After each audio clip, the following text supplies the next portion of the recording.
Empty list. Lab. Empty list. Voiceover off. Salatu wassalam ala rasulillah wa ala alihi wa ashabihi wa man wala. Ashhadu an la ilaha illallah wahdahu la sharika lah wa ashhadu anna Muhammadan abduhu wa rasuluh wa ba'd. This is from our class. Barakallahu fikum. This is a class that we do around the issue of salah. The class that we do around the issue of salah. In this class, Barakallahu fikum, we want to discuss the issue is al-istinja'u هل الاستنجاء من شروط لصحة الصلاة? Is the cleaning of the private parts? Is the cleaning of the private parts either with water or with something other than water from the things that you have to do, prerequisite condition, in order to make your salah accepted or not? There's a difference between the scholars, as Ibn Qudama, al-Imam, Shaykh al-Islam, al-Muhaddith al-Faqih, Ibn Qudama mentioned in his Kitab al-Mughni, which is a famous book. Many of the scholars have mentioned of the past that if a person, and the contemporary scholars of our time as well, they mention if a person wants to be a person of jurisprudence, fiqh, explaining the religion, extracting the principles, understanding how to apply the different verdicts and how to enact with the religious injunctions of Allah subhanahu wa ta'ala and His Messenger, then you must read certain books in order to become grounded. You must study and read through certain books to achieve that. One of them is the book Ibn Qudama wrote called Al-Mughni. In this book, the Shaykh, he mentions after the introduction, presenting the introduction of the way that the scholars of the past used to deal with one another as it relates to their different views and the different oppositions they found with one another, while still maintaining respect and brotherhood and loyalty and working together. He mentioned the issue of Kitab al-Taharah, the issue of purification. And so he mentions that from the Hanafiya, scholars of the Hanafi madhab, they seem to deem that cleaning the private parts is inclusive. Cleaning the private parts is inclusive after using the bathroom. It's inclusive in the conditions for the salah. And they said this is because Allah subhanahu wa ta'ala has mentioned that a person should purify themselves, and that Allah subhanahu wa ta'ala yuhibbu mutatahhirin. He loves those that have a care for cleanliness. And so if Allah subhanahu wa ta'ala loves something and He commands you with that thing, then that means there's an obligation. And Allah subhanahu wa ta'ala, He mentioned the issue of purification, the issue of the wudu and the ghusl. Thus they say, because the issue of istinjah, washing with water after bowel, bowel meaning urination, washing with water after urination as well as defecation and gha'it, then this is inclusive in the issue of tahara, the prerequisite for salah.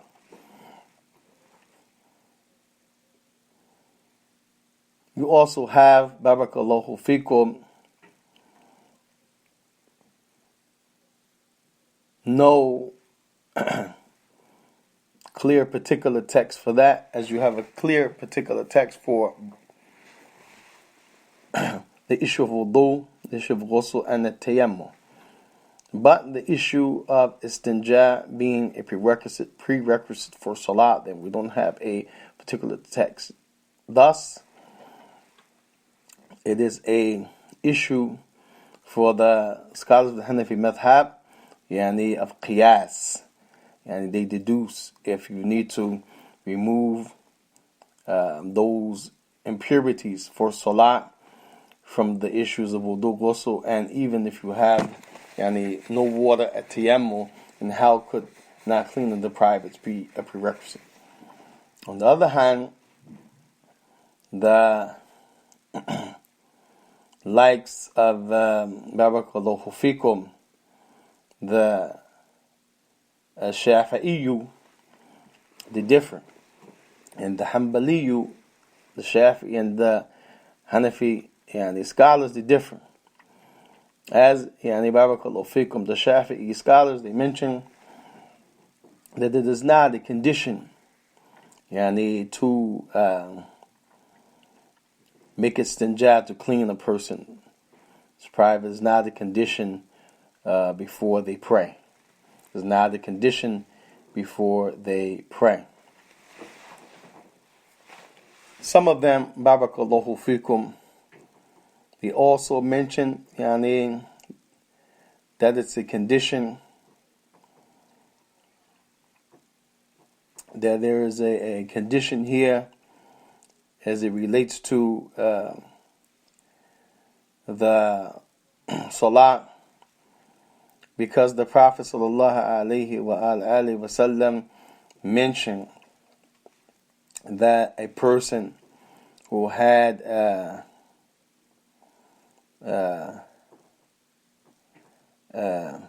mani, problems with mani, the Prophet ﷺ mentioned for that person to wash his private, ثم يتوضأ بوضوء كالصلاة، ثم يتوضأ اغسل الذكر ثم يتوضأ كوضوء للصلاة كما قال. A person should wash his private and then make wudu like he makes for salah.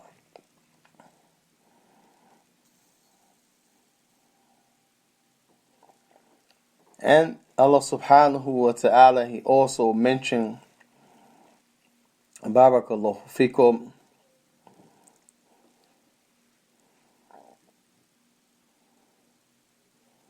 فَثِيَابَكَ فَطَهِّرْ. The meaning of the scholars say here, ثِيَابَكَ فَطَهِّرْ means your qalb, to purify the heart, because this part of the Quran, these verses were revealed in Mecca. قبل أمر الله سبحانه وتعالى بالمؤمنين الصلاة, before Allah Tabarak wa Ta'ala commanded for the believers to pray. So therefore here we know it's not talking about purifying the garment for salah, but rather it's talking about the heart of a person, purifying it from shirk to the tawheed, from the worship to other than Allah, purifying that factor in the person's heart to pure worship to Allah Jalla wa Ala, Allah the Mighty Sublime.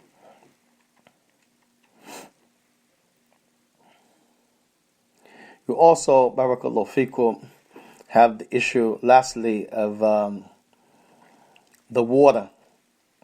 As the meaning of the scholars of the past, including the four imams, they all agree that the water is aqwa wa atam, the tahara. It is more complete and more powerful in removing the filth. Therefore, they mentioned that the water is a must for both urination as well as defecation. No one should just use the that which is to remove the defecation from tissues and so forth without using water.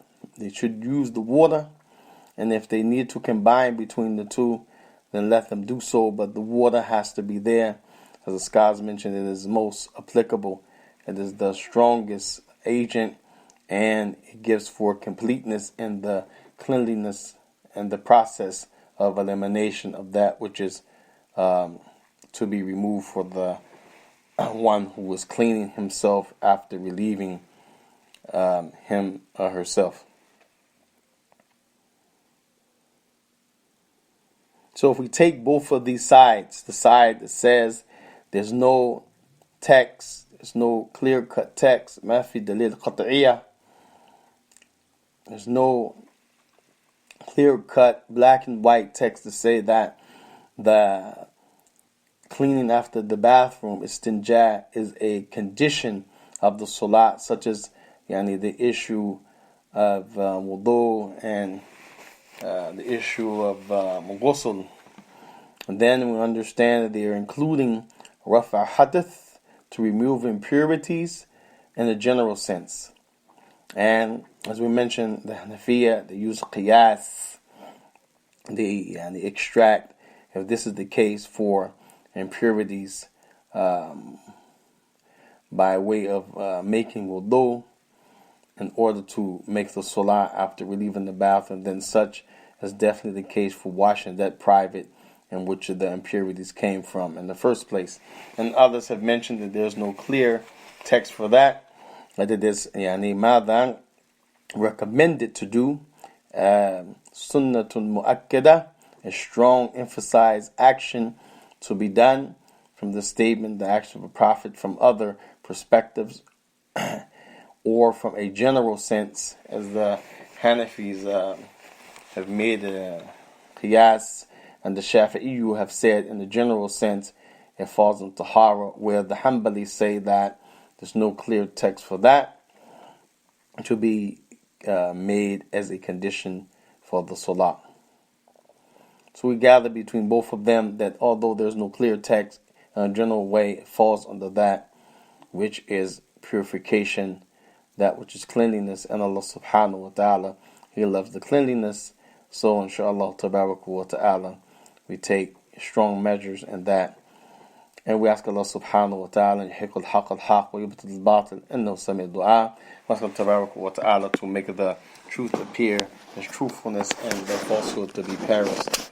Keep it as falsehood. وصلى الله وسلم وبارك على رسول الكريم وعلى آله وصحبه وسلم تسليما كثيرا والحمد لله رب العالمين. سبحانك اللهم وبحمدك أشهد أن لا إله إلا هو أستغفره وأتوب إليه.